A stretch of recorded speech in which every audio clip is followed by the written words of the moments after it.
A very good morning to all my dear students. Let's start the today's class with the revision of chapter 8, that is cell structure and functions. तो इस chapter में हम cell के बारे में पढ़ेंगे कि सेल क्या होता है, सेल कैसे हमारे बॉडी के फंक्शंस को करता है, कैसे हमारी बॉडी का स्ट्रक्चर बनाता है। ओके, तो ये सारी चीज़ें हम सेल के बारे में पढ़ेंगे। सेल के अंदर ऐसी कौन सी चीज़ें होती हैं जो सेल का काम करती हैं। ओके, सेल कितने तरह के होते हैं, तो ये सारी चीज़ें हम इस चैप्टर में पढ़ने वाले हैं। ओके, तो सेल को समझाने से पहले मैं आपको सिंपली ये बताना चाहूँगा कि आपने दीवार देखी होगी, कोई भी दीवार। ओके, तो दीवार किससे मिलकर बनती है? ईंटों से मिलकर बनती है। वैसे ही हमारी बॉडी या किसी भी लिविंग ऑर्गेनिज्म की बॉडी किससे मिलकर बनती है? सेल से बनती है। ओके, जैसे दीवार ईंटों से बनती है, वैसे ही हमारी बॉडी सेल से मिलकर बनती है। इसीलिए सेल को बोला जाता है cell is the structural unit of life. अब देखिए, ईंट अगर मजबूत होंगे तो दीवार भी मजबूत खड़ी होगी। तो अगर सेल का स्ट्रक्चर मजबूत है, ओके, तो बॉडी भी मजबूत होगी। ओके, तो कुल मिलाकर जो सेल है उसको बोलते हैं basic structural and functional unit of life या फंडामेंटल यूनिट ऑफ लाइफ। ठीक है, ये हम सेल को बोलते हैं। क्यों बोलते हैं? क्योंकि किसी भी लिविंग ऑर्गेनिज्म का जो स्ट्रक्चर है वो कौन बनाता है? सेल बनाता है। और उस लिविंग ऑर्गेनिज्म के सारे काम कौन करता है? सेल करता है। ठीक है, कैसे करता है? एक टर्म होता है जिसको बोलते हैं सेलुलर ऑर्गेनाइजेशन। देखिए, हमारे शरीर में बहुत सारे सेल मिलकर के एक काम को करने लगते हैं और बना लेते हैं टिश्यू। बहुत सारे सेल मिल करके एक काम को करने लगते हैं और बना लेते हैं टिश्यू। बहुत सारे टिश्यू मिल करके एक काम को करने लगते हैं और बना लेते हैं ऑर्गन। बहुत सारे ऑर्गन मिल करके एक काम को करने लगते हैं और बना लेते हैं ऑर्गन सिस्टम। ठीक है, और ऑर्गन सिस्टम से क्या बन जाता है? ऑर्गेनिज्म या बॉडी। ओके, तो बहुत सारे सेल मिल करके क्या बना लिए? टिश्यू। बहुत सारे टिश्यू मिल करके बना लिए ऑर्गन। बहुत सारे ऑर्गन मिल करके बना लिए ऑर्गन सिस्टम। और ऑर्गन सिस्टम से क्या बनती है? बॉडी बनती है। ओके, तो ये पूरा सेलुलर ऑर्गेनाइजेशन होता है। ठीक है, तो इसको मैं थोड़ा सा और समझाऊं तो देखिए, हमारी जो स्किन है वो एपिथेलियल टिश्यू की बनी है। ओके, तो यहाँ पर हमारी स्किन में कौन से सेल पाए जाते हैं? Epithelial cell. तो एपिथेलियल सेल, बहुत सारे एपिथेलियल सेल मिल करके क्या बना लेते हैं? Epithelial tissue. बहुत सारे टिश्यू मिल करके क्या बना लेते हैं? ऑर्गन। और बहुत सारे ऑर्गन मिल करके बना लेते हैं ऑर्गन सिस्टम। जैसे डाइजेस्टिव सिस्टम है हमारा, तो डाइजेस्टिव सिस्टम में क्या क्या कौन कौन से ऑर्गन आ जाते हैं? Stomach, oesophagus, liver, okay, small intestine, large intestine, pancreas, गाल ब्लडर। तो ये सारे ऑर्गन्स डाइजेस्टिव सिस्टम में आ जाते हैं। तो ऑर्गन सिस्टम है डाइजेस्टिव सिस्टम। ऑर्गन सिस्टम के अंदर ढेर सारे ऑर्गन्स आ जाते हैं। ऑर्गन्स के अंदर ढेर सारे टिश्यूज़ आ जाते हैं। टिश्यूज़ के अंदर ढेर सारे सेल्स आ जाते हैं। ओके, तो ये होता है पूरा का पूरा ऑर्गेनाइजेशन। अब देखिए, सेल की बात चल ही रही है, तो सेल को हम अपनी आँखों से नहीं देख सकते, इसको माइक्रोस्कोप से देखना पड़ता है। ये बहुत ज़्यादा छोटे होते हैं। तो सेल की डिस्कवरी पहली बार किसने की थी? सेल को सबसे पहली बार डिस्कवर किया था रॉबर्ट हुक ने। किसने? रॉबर्ट हुक ने 1665 में। ठीक है, लगभग 350 साल पहले रॉबर्ट हुक जी ने डिस्कवर किया था सेल। ओके, तो क्या हुआ था, ये गार्डन में बैठे हुए थे और वहाँ पर एक पेड़ के नीचे बैठे हुए थे। तो उस पेड़ की छाल को इन्होंने तोड़ा। सबसे पहले ये लिए हुए थे माइक्रोस्कोप। क्या लिए हुए थे? माइक्रोस्कोप। ठीक है, अब इनको माइक्रोस्कोप में किसी चीज़ को देखना था। अब इनको समझ में नहीं आ रहा था क्या देखें, तो इन्होंने बगल में जो पेड़ था इनके, उसकी छाल को इन्होंने तोड़ा और उस छाल को रखा माइक्रोस्कोप में। तो इनको ऐसा स्ट्रक्चर दिखाई दिया, ये हनी कॉम्ब जैसा, जैसे मधुमक्खी का छत्ता होता है वैसा ही स्ट्रक्चर इनको दिखाई दिया। और ये जो छोटे छोटे कंपार्टमेंट बने हैं यहाँ, जो आपको दिख रहे होंगे ब्लैक कलर के डॉट, तो वो कंपार्टमेंट्स हैं जिनको हम सेल बोलते हैं। ओके, तो सेल्स क्या कहलाते हैं? Basic structural and functional unit of life. किसने डिस्कवर किया था सेल को? रॉबर्ट हुक ने। कब किया था? 1665 में। कैसे किया था? From the bark of the tree. ठीक है, पेड़ की छाल को तोड़ा उन्होंने, छाल का छोटा सा टुकड़ा लिया जिसको कॉर्क बोलते हैं, कॉर्क को माइक्रोस्कोप में रख के देखा तो ऐसा स्ट्रक्चर दिख रहा था माइक्रोस्कोप में। ओके, फिर कुछ साल बाद, लगभग 7-8 साल के बाद, एक दूसरे साइंटिस्ट थे, वो माइक्रोस्कोप लेकर के बैठे थे तालाब के किनारे। ठीक है, उनको तालाब से स्मेल आ रही थी, उनको समझ नहीं आ रहा था तालाब से स्मेल क्यों आ रही है। उन्होंने तालाब के पानी को इकट्ठा किया और तालाब के पानी को माइक्रोस्कोप से देखा तो उनको चलते फिरते सेल दिखाई दिए। इन चलते फिरते सेल का नाम क्या है? उन्होंने क्या रख दिया? बैक्टीरिया। ओके, तो वो साइंटिस्ट थे एंटोन वॉन ल्यूवेनहोइक। तो एंटोन वॉन ल्यूवेनहोइक बैठे हुए थे तालाब के किनारे। ठीक है, और उन्होंने तालाब के पानी को जब माइक्रोस्कोप में देखा तो एंटोन वॉन ल्यूवेनहोइक को चलते फिरते सेल दिखाई दिए। इन चलते फिरते सेल का नाम एंटोन वॉन ल्यूवेनहोइक ने क्या रखा? बैक्टीरिया। तो बैक्टीरिया किसने डिस्कवर किया? एंटोन वॉन ल्यूवेनहोइक ने। ओके, हालांकि ये आपकी बुक में नहीं दिया है बट आप ये 9th क्लास में पढ़ोगे। ओके, सेल टर्म किसने दिया? हुक ने, रॉबर्ट हुक ने ही। ठीक है, देखिए यहाँ पर सेल की डेफिनेशन लिखी हुई है, जैसे bricks in the building and cells in the living organism are basic structural unit. अब जैसे किसी बिल्डिंग में ईंट जो काम करते हैं वही जो सेल है वो हमारी बॉडी में काम करता है। ईंट बिल्डिंग को बनाने का काम करते हैं, सेल भी हमारी बॉडी को बनाने का काम करते हैं। ठीक है, तो cells in the living organism are complex living structure unlike non living bricks. तो ब्रिक्स यानी ईंट तो नॉन लिविंग है, लेकिन सेल क्या होता है? कॉम्प्लेक्स और लिविंग होता है। ठीक है, क्योंकि सेल के अंदर भी बहुत सारी चीज़ें आ जाती हैं। तो यहाँ पर आपको दिख रहा होगा जैसे दीवार ईंटों से बनी है, वैसे ही जो ये प्लांट सेल है उससे मिल करके अनियन का छिलका बना है। ठीक है, प्याज का जो छिलका है उसका डायग्राम यहाँ पर बना हुआ है।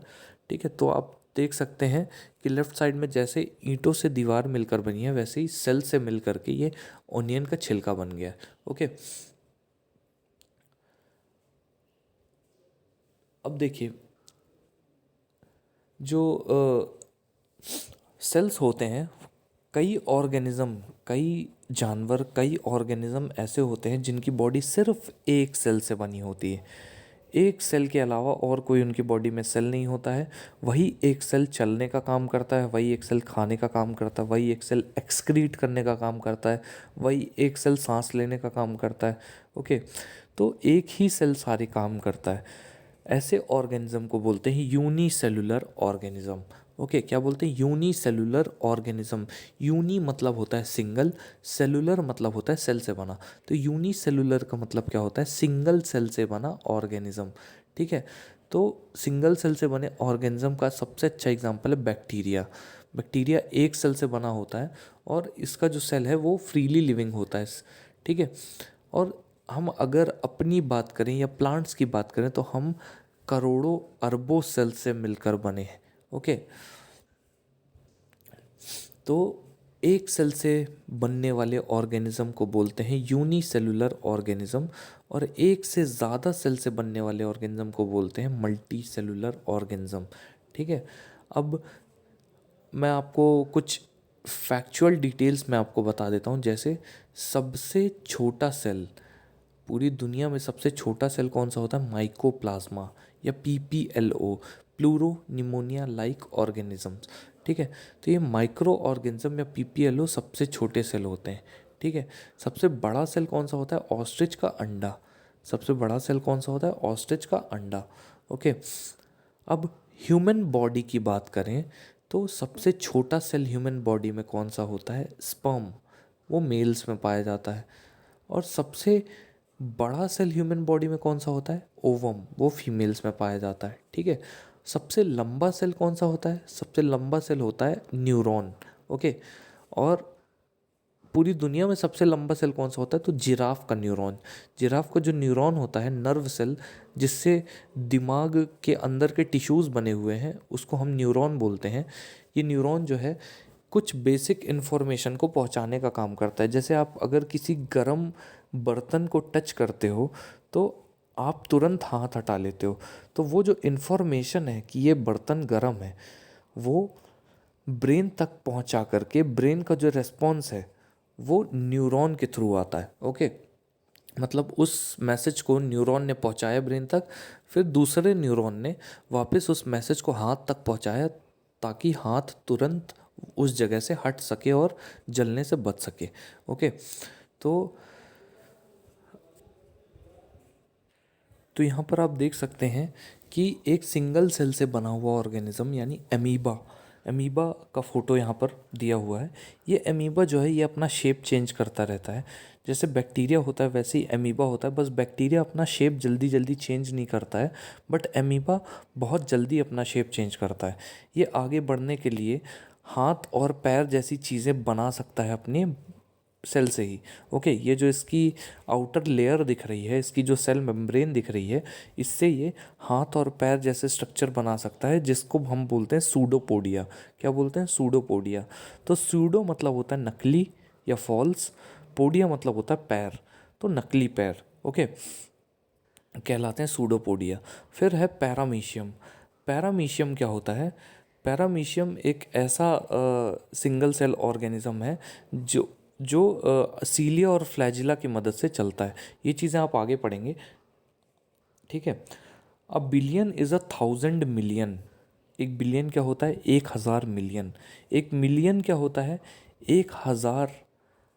ओके, एक हज़ार जो 1,000 को हम क्या बोलते हैं? 1,000 100।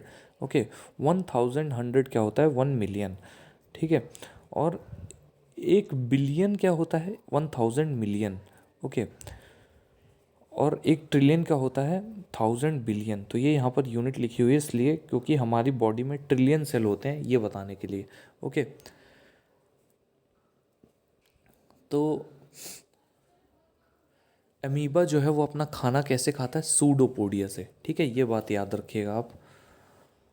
अब चलिए शेप ऑफ सेल्स की बात करते हैं। तो अमीबा जैसा जो सिंगल सेल वाला ऑर्गेनिज्म है उसका शेप अलग अलग होता रहता है, तुरंत तुरंत चेंज करता रहता है। जैसे जैसे अमीबा आगे बढ़ता है, जैसे जैसे अमीबा चलता फिरता है, वैसे वैसे उसका शेप और साइज चेंज होता रहता है। ओके, तो अमीबा किसकी मदद से चलता है? फॉल्स फीट की मदद से, जिसका नाम है सूडोपोडिया। तो अमीबा किसकी मदद से चलता है? सूडोपोडिया की मदद से चलता है। ओके,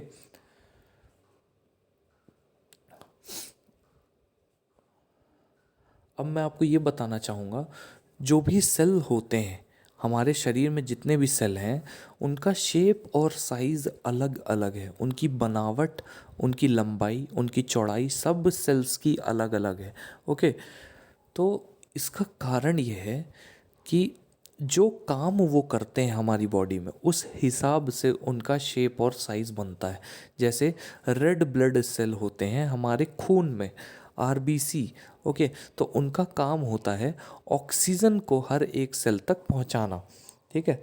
कुल मिलाकर उनका काम क्या होता है? ट्रांसपोर्टेशन का। ओके, तो जो आरबीसी होते हैं उनका काम होता है ट्रांसपोर्टेशन का, ठीक है। किस चीज़ का ट्रांसपोर्टेशन? ऑक्सीजन का ट्रांसपोर्टेशन। तो आरबीसी का शेप कटोरी जैसा होता है। देखिए यहाँ पर आरबीसी दिख रहा होगा आपको, रेड ब्लड सेल जो रेड कलर के हैं। ओके, फिर मसल सेल का काम होता है कॉन्ट्रैक्ट और रिलैक्स करना, खिंचना और रिलैक्स होना। तो मसल सेल जो होते हैं वो हमारे बॉडी के मसल्स में पाए जाते हैं, ठीक है। तो ये लंबे होते हैं स्पिंडल जैसे, ठीक है। न्यूरॉन्स, यहाँ पर देखिए नर्व सेल या न्यूरॉन बना हुआ है। तो नर्व सेल या न्यूरॉन हमारे शरीर में इलेक्ट्रिकल सिग्नल्स को ट्रांसमिट करने का काम करता है। तो ये तार जैसे लंबे होते हैं। ओके, तो ये अलग अलग, कुल मिलाकर यहाँ पर हमें ये समझने वाली बात है कि जो सेल है उसका शेप और साइज़ उसके फंक्शन पे डिपेंड करता है। सेल जो भी काम करेगा उस हिसाब से सेल का शेप और साइज़ होगा। ओके, जो माइकोप्लाज्मा होते हैं वो सबसे छोटे सेल होते हैं और ये लगभग 0.5 माइक्रोमीटर के होते हैं, बैक्टीरिया और माइकोप्लाज्मा वगैरह, ठीक है। जो सबसे बड़े सेल होते हैं वो होते हैं ऑस्ट्रिच का अंडा। ऑस्ट्रिच का अंडा 2.5 किलो का होता है, आप खुद सोच सकते हैं कितना बड़ा होगा। ठीक है, अब देखिए सेल की मैं बात करूं तो सेल बहुत सारे जब एक साथ मिल करके किसी पर्टिकुलर काम को करने लगते हैं तो बना लेते हैं tissue. Each organ is further made up of smaller parts called tissue. Tissue मिल करके क्या बना लेते हैं, ऑर्गन। तो ऑर्गन किससे मिल करके बने हैं, टिश्यू से मिल करके बने हैं। ठीक है, a tissue is a group of similar sales. Tissue क्या है, ग्रुप ऑफ सिमिलर सेल्स, एक जैसे दिखने वाले, एक जैसे काम करने वाले सेल्स का एक ग्रुप है जो एक पर्टिकुलर काम करता है। ठीक है, और बहुत सारे टिश्यू मिल करके ऑर्गन बना लेते हैं। अब देखिए सेल दो तरह के होते हैं, क्योंकि दो ही चीज़ें लिविंग मानी जाती थी पहले। कौन कौन सी, प्लांट्स और एनिमल्स। तो इसीलिए सेल भी दो तरह के होते हैं, प्लांट सेल जो प्लांट्स की बॉडी को बनाते हैं, एनिमल सेल जो एनिमल्स की बॉडी को बनाते हैं। ठीक है, तो जो प्लांट सेल होता है वो एनिमल सेल से अलग होता है। क्यों अलग होता है, क्योंकि प्लांट सेल में बाहर दो बाउंड्री प्रेजेंट होती है। एक जिसको हम बोलते हैं बाहर वाली बाउंड्री, उसको हम बोलते हैं सेल वॉल, और एक अंदर वाली बाउंड्री जिसको हम बोलते हैं सेल मेम्ब्रेन। ठीक है, तो जो प्लांट सेल होता है उसमें दोनों बाउंड्रीज प्रेजेंट होती है, लेकिन एनिमल सेल में सिर्फ सेल मेम्ब्रेन प्रेजेंट होती है, कोई सेल वॉल नहीं मौजूद होती। उसका कारण ये है कि प्लांट्स जो हैं वो अपने खतरे से भाग नहीं सकते। अगर उनको कोई मारने आ रहा है तो वो भाग नहीं सकते, वो चल फिर नहीं सकते। ठीक है, बट एनिमल्स अपने डेंजर से भाग सकते हैं। एनिमल्स को अगर किसी चीज़ से खतरा है तो वो भाग सकते हैं। तो प्लांट्स भाग नहीं सकते अपने खतरों से, आपको भी पता है एक जगह खड़े रहते हैं वो। तो प्लांट्स को एक्स्ट्रा प्रोटेक्शन की ज़रूरत पड़ती है, प्लांट के सेल को एक्स्ट्रा प्रोटेक्शन की ज़रूरत पड़ती है ताकि प्लांट की बॉडी मजबूती से खड़ी रह सके। ओके, तो यही एक्स्ट्रा प्रोटेक्शन प्लांट की सेल को कौन देता है, सेल वॉल। ओके, तो सेल वॉल प्लांट सेल में पाई जाती है, एनिमल सेल में नहीं पाई जाती। ठीक है, अब हम बात करते हैं अंदर वाली लेयर की जिसका नाम है सेल मेम्ब्रेन। सेल मेम्ब्रेन के कई नाम होते हैं, जैसे प्लाज्मा मेम्ब्रेन या प्लाज्मा लेमा। ओके, तो ये सारे नाम हैं सेल मेम्ब्रेन के। जो सेल मेम्ब्रेन होती है उसको हम बोलते हैं सेलेक्टिवली परमिएबल मेम्ब्रेन। ऐसा क्यों बोलते हैं, क्योंकि ये मेम्ब्रेन सेलेक्ट करके परमिट करती है कौन से ज़रूरी चीज़ों को सेल के अंदर लाना है और सेल से कौन सी चीज़ों को बाहर निकालना है। तो ये कौन सेलेक्ट करता है, ये करती है सेल मेम्ब्रेन।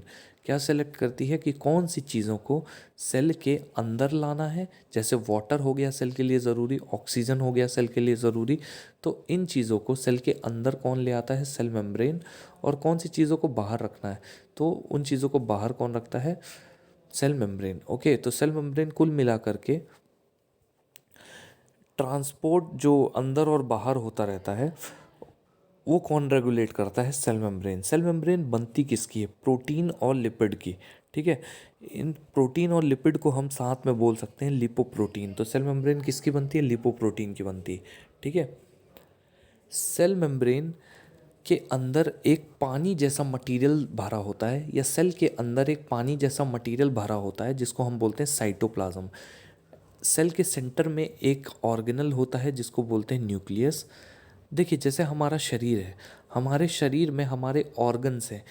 हार्ट मौजूद है, लिवर मौजूद है, किडनी मौजूद है, ब्रेन मौजूद है। ओके, लंग्स मौजूद हैं। तो ये अलग अलग ऑर्गन्स का काम अलग अलग होता है हमारे शरीर में। जैसे जो हार्ट है उसका काम है ब्लड को पंप करना, ताकि हर एक सेल तक ऑक्सीजन पहुंच सके ब्लड के थ्रू। ठीक है, स्टमक का काम है डाइजेशन करना, स्मॉल इंटेस्टाइन का भी काम है डाइजेशन करना। किडनी का काम है शरीर में जो गंदगी बन रही है उसको ब्लड से बाहर निकालना बॉडी के। ओके, ब्लड से वो गंदगी को एब्जॉर्ब करके बाहर निकाल देती है किडनी। ओके, तो किडनी का ये काम है। तो अलग अलग ऑर्गन के काम अलग अलग होते हैं। ठीक है, तो जैसे हमारे शरीर में अलग अलग ऑर्गन मौजूद हैं और हमारे शरीर के सारे काम हमारे शरीर के ऑर्गन्स करते हैं, वैसे ही सेल में सेल के भी ऑर्गन्स मौजूद होते हैं जिनको बोलते हैं सेल ऑर्गेनल्स। क्या बोलते हैं, सेल ऑर्गेनल्स। ये सेल ऑर्गेनल्स सेल का सारा काम करते हैं। ओके, तो न्यूक्लियस उसमें से सबसे इम्पॉर्टेंट सेल ऑर्गेनल होता है। जैसे हमारा दिमाग हमारे शरीर की सारी एक्टिविटीज़ को कंट्रोल करता है, वैसे ही न्यूक्लियस सेल की सारी एक्टिविटीज़ को कंट्रोल करता है। ओके, हमारा दिमाग ये हमें बताता है कि कब बोलना है, कब चलना है, कब रुक जाना है। ओके, कब उठना है, कब सो जाना है, ये सारी चीज़ें हमारा ब्रेन बताता है। तो उसी तरह से सेल को सारी चीज़ें कौन बताता है? न्यूक्लियस, जो कि सेल के सेंटर में मौजूद होता है, एकदम बीचों बीच। ओके,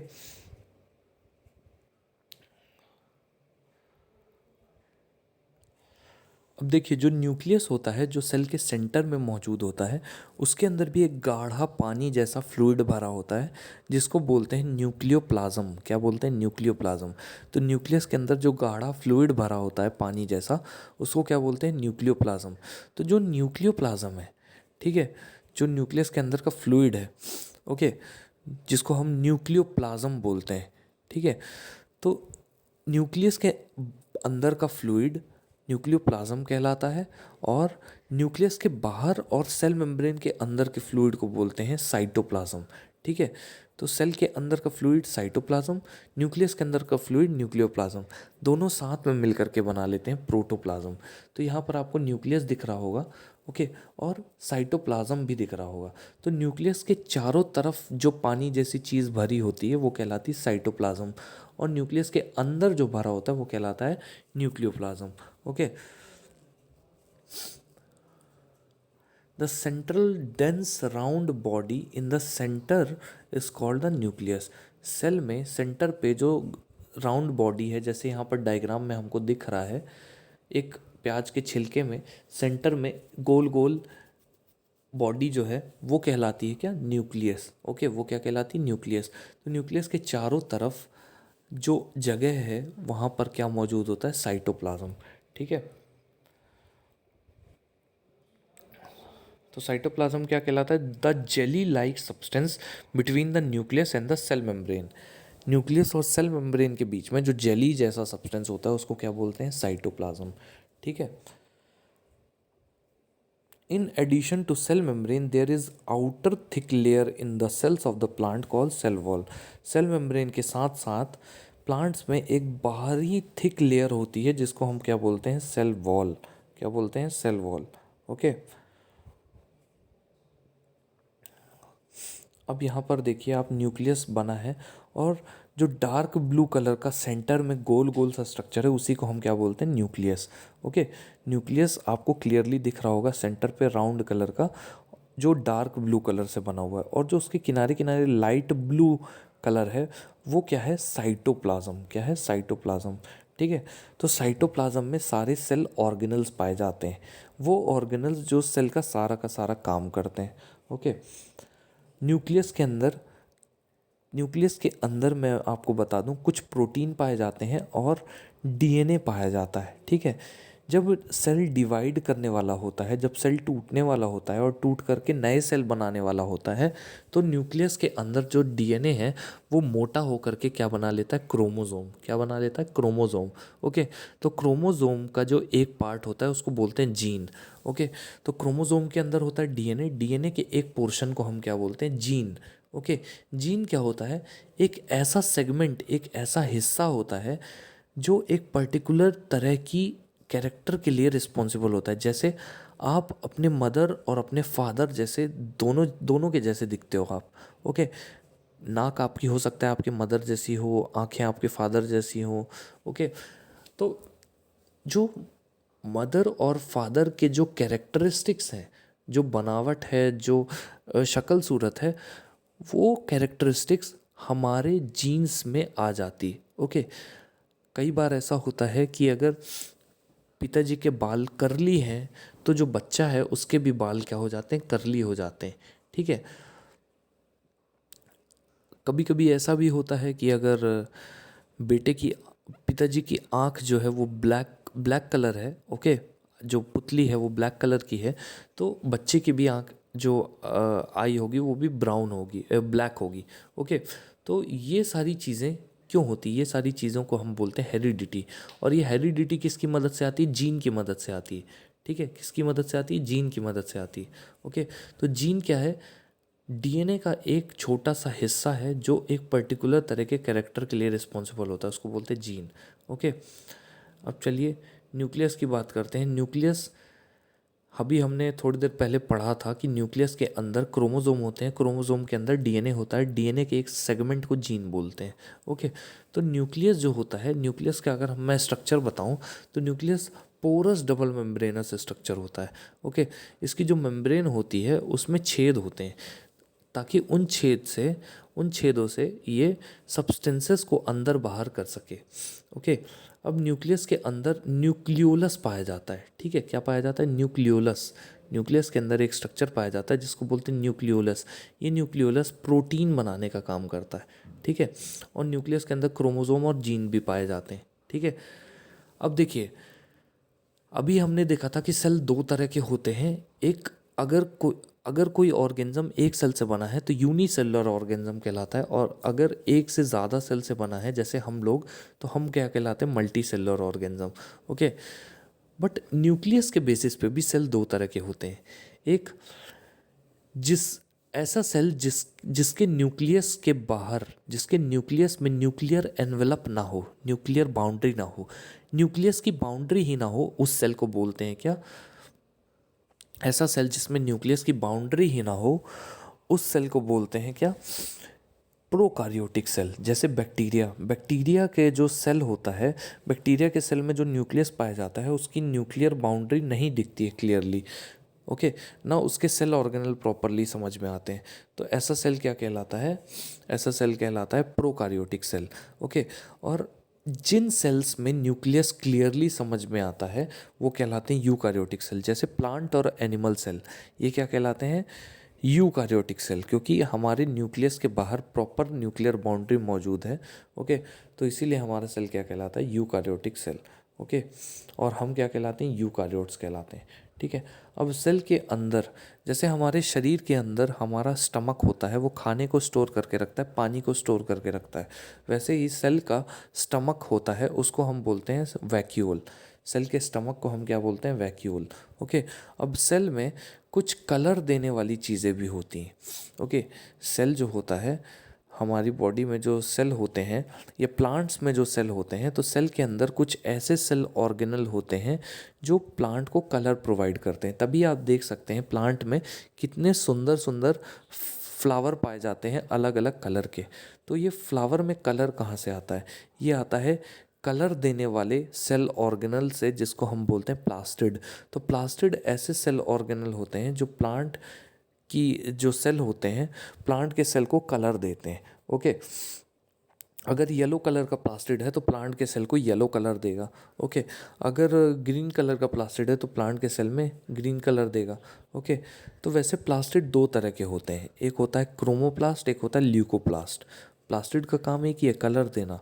ओके, बट वो दो तरह के होते हैं, क्रोमोप्लास्ट और ल्यूकोप्लास्ट। क्रोमोप्लास्ट कौन सा प्लास्टिड होता है? ऐसा प्लास्टिड जिसमें जो कलर प्रोवाइड करे अलग अलग, yellow colour, green colour, blue colour, red colour, तो ये क्या कहलाता है? क्रोमोप्लास्ट। ल्यूकोप्लास्ट कौन सा प्लास्टिड होता है? ऐसा प्लास्टिड जो वाइट या कलरलेस है, जो कोई कलर नहीं प्रोवाइड करता, वो कहलाता है ल्यूकोप्लास्ट। ओके, तो क्लोरोप्लास्ट क्या होते हैं? ग्रीन पिगमेंट जो सेल के अंदर मौजूद होते हैं। ठीक है, अब प्लांट और एनिमल सेल में कंपैरिजन आप देख लीजिए। ए में प्लांट सेल बना है, इसमें आप क्लियरली दो बाउंड्री देख सकते हैं, बाहर वाली सेल वॉल और अंदर वाली सेल मेम्ब्रेन। तो यहाँ पर ये छोटे से डायग्राम में बनाकर भी दिखाया है इसने लेफ्ट साइड में कि बाहर वाली लेयर को सेल वॉल बोलते हैं, अंदर वाली लेयर को सेल मेम्ब्रेन बोलते हैं। लेकिन एनिमल सेल जो बी डायग्राम में बना हुआ है, तो बी जो येलो कलर का दिख रहा होगा आपको, तो जो एनिमल सेल है उसमें आप देख सकते हैं बाहर सिर्फ एक ही बाउंड्री मौजूद है जिसको हम बोलते हैं सेल मेम्ब्रेन। और एनिमल सेल और प्लांट सेल के सेंटर में न्यूक्लियस पाया जाता है। ठीक है, हालांकि प्लांट सेल में वैक्यूल बड़ा होने के कारण, मतलब प्लांट सेल का पेट बड़ा होने के कारण जो न्यूक्लियस है वो सेंटर पर नहीं आ सकता, उसको किनारे ही जगह मिलती है। बट वैक्यूल, जो एनिमल सेल में वैक्यूल काफ़ी छोटे होते हैं, जैसे यहाँ पर वाइट कलर के दिख रहे होंगे, तो जो वैक्यूल छोटे होते हैं जिसके कारण जो एनिमल सेल है, ओके, वो ज़्यादा चीज़ें स्टोर नहीं कर पाता, क्योंकि एनिमल्स की बॉडी में स्टोर करने के लिए और ऑर्गन्स मौजूद होते हैं। ठीक है, तो यहाँ पर आपको न्यूक्लियस दिख रहा है, वैक्यूल दिख रहा है, साइटोप्लाज्म दिख रहा है। ओके, और क्या दिख रहा है आपको? और आपको दिख रहा है सेल मेम्ब्रेन दिख रही है, सेल वॉल दिख रही है। तो ये प्लांट सेल और एनिमल सेल के बीच में अंतर है। ओके, तो यहाँ पर देखिए ये डिफरेंस यहाँ पर लिखना है आपको। ओके, सो स्टूडेंट्स, ये लेक्चर हमारा ख़त्म हो चुका है। ये लेक्चर हमारा ख़त्म हो चुका है। जो भी आपको डाउट्स हैं इस लेक्चर से रिलेटेड वो आप मेरे से पूछ सकते हैं। That's all for now. Thank you so much.